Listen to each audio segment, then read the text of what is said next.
Shalom alaikum Bapak Ibu, saudara-saudari yang dikasihi dalam Tuhan. Bersyukur bisa berjumpa dalam pembelajaran firman Tuhan. Mari kita berdoa. Bapa, di dalam nama Tuhan Yesus, terima kasih untuk waktu ini. Sebentar kami akan belajar firman-Mu. Dan biarlah Roh Kudus yang menolong kami, sehingga kami sanggup memahami kebenaran firman-Mu ya Bapa. Dalam nama Tuhan Yesus kami berdoa. Amin. Bapak Ibu saudara-saudari yang dikasihi dalam Tuhan, hari ini Kamis 12 November 2020 kita akan belajar dari 1 Raja-Raja pasal yang ke-17 ayat 1 sampai dengan yang ke-6. 1 Raja-Raja pasal yang ke-17 ayat 1 sampai dengan yang ke-6. Judulnya adalah Petualangan Pelayanan Elia, bagian yang pertama, dipelihara melalui alam. Petualangan pelayanan Elia, bagian yang pertama, yaitu dipelihara melalui alam. Bapak Ibu saudara-saudari yang dikasihi dalam Tuhan, saya sebut sebagai petualangan karena kisah pelayanan Elia ini cukup panjang. Elia melayani di 3 zaman raja yang berbeda. Yang pertama, dia melayani di zaman Raja Ahab. Itu sekitar tahun 940 sebelum Masehi. Yang kedua, di zaman Raja Ahazia, putra Ahab. Itu sekitar tahun 919 sebelum Masehi. Yang ketiga di zaman Raja Yehoram atau Raja Yoram. Itu sekitar tahun 913 sebelum Masehi. Nama Elia dalam bahasa Ibrani itu Eliyahu. Itu artinya Yahweh adalah Allah. Ini nama yang cocok ketika melayani pada zaman itu. Karena kita tahu bangsa Israel meninggalkan Yahweh. Nama Elia akan membuktikan bahwa Yahweh itu adalah Allah atau Allah yang sejati tentunya. Elia berasal dari Tisbe Gilead. Tisbe Gilead itu letaknya di sebelah timur Sungai Yordan. Itu termasuk wilayah dari suku Gad. Kita tahu suku Ruben, suku Gad, dan setengah suku Manase itu mendapat tanah pusaka di sebelah timur Sungai Yordan. Dan Tisbe Gilead ini termasuk di daerah suku Gad. Bapak Ibu saudara-saudari yang dikasihi dalam Tuhan, saat ini kita akan melihat kisah Elia di awal petualangannya. Saya sebut seperti itu karena di 1 Raja-Raja 17 ayat yang pertama ini nama Elia baru disebut, ya, baru muncul. Namun kalau kita lihat di sini ya, perhatikan ayat yang ke-1. Lalu berkatalah Elia, orang Tisbe dari Tisbe Gilead, kepada Ahab, demi Tuhan yang hidup, Allah Israel, yang kulayani, sesungguhnya tidak akan ada embun atau hujan pada tahun-tahun ini, kecuali kalau kukatakan. Awalnya dia langsung berhadapan dengan Raja Ahab. Tapi kita tidak fokus di situ kali ini. Kita akan fokus pada pemeliharaan Tuhan melalui alam bagi Elia. Jadi Tuhan memelihara Elia melalui alam. Ada 2 yang bisa kita pelajari di sini. Yang pertama, pemeliharaan Tuhan melalui Sungai Kerit. Sungai Kerit. Kita baca ayat yang pertama dengan pelan-pelan di sini ya.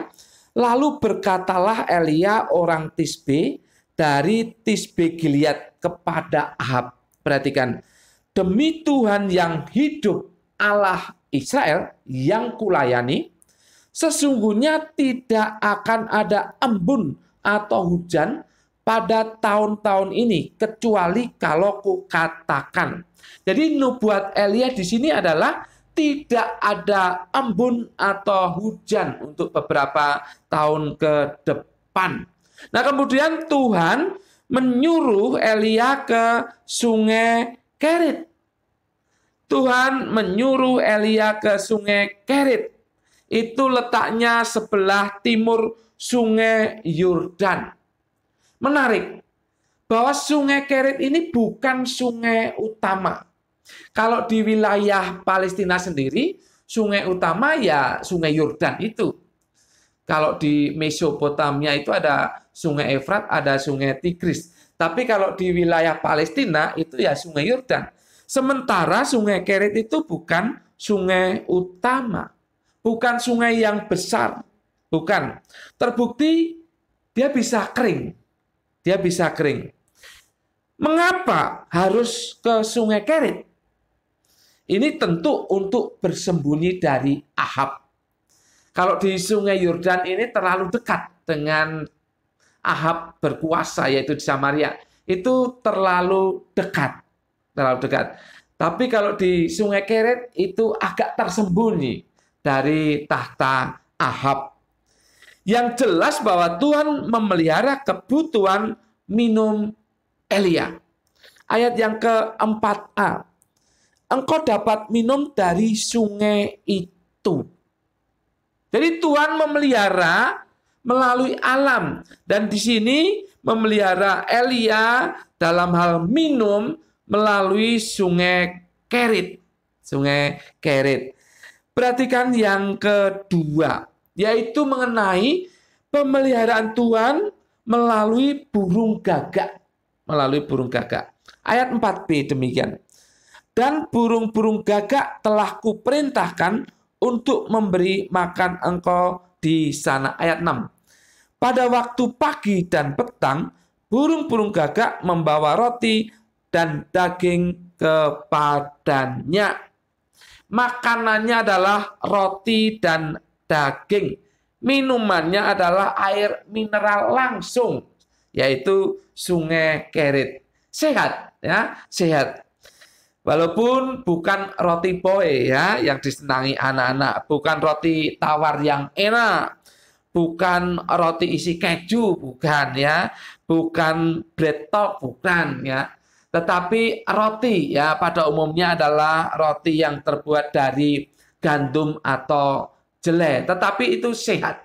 Roti dan daging dan air sungai Kerit. Dagingnya tentu adalah daging yang dipanggang sendiri oleh Elia. Karena pada zaman itu kebiasaan makan daging adalah daging panggang. Yang jelas Tuhan memelihara.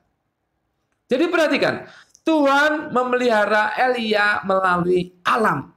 Yaitu melalui sungai Kerit dan melalui burung-burung gagak.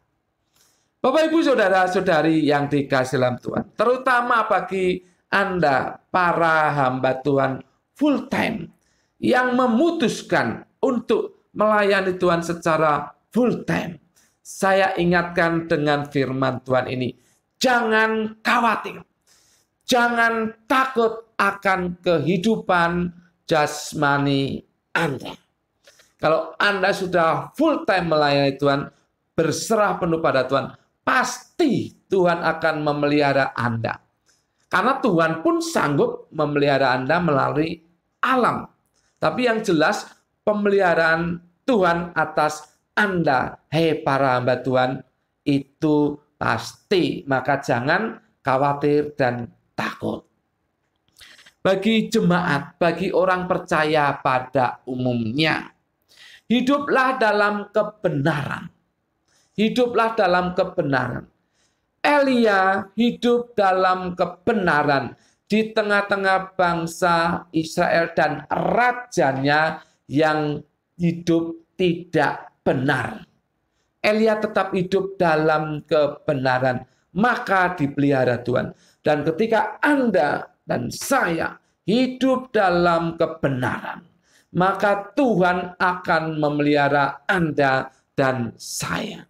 Jadi yang terutama di sini, hiduplah dalam kebenaran. Dimanapun Anda berada. Di lingkungan pekerjaan, di lingkungan masyarakat, di lingkungan pemerintahan, dimanapun Anda berada, hiduplah dalam kebenaran seperti Elia, maka Anda akan dipelihara Tuhan. Jadi ingat sekali lagi, baik hamba Tuhan, baik orang percaya pada umumnya, ingat, Tuhan sanggup memelihara kita, baik melalui alam atau apapun. Tetapi yang jelas, kita harus hidup dalam kebenaran. Amin. Mari kita berdoa. Bapa, dalam nama Tuhan Yesus, terima kasih untuk firman-Mu. Mengingatkan kami, untuk kami tidak takut dan khawatir, karena Engkau pasti memelihara kami. Kami para hamba Tuhan juga akan dipelihara oleh Engkau ya Bapa. Dan kami orang percaya pada umumnya, kami juga akan Engkau pelihara, karena kami hidup dalam kebenaran. Terima kasih Bapa atas firman-Mu. Roh Kudus tolong kami untuk melakukannya. Dalam nama Tuhan Yesus, kami berdoa dan mengucap syukur. Setiap kita yang siap dipelihara Tuhan berkata, amin. Tuhan memberkati Bapak Ibu, saudara-saudari senantiasa.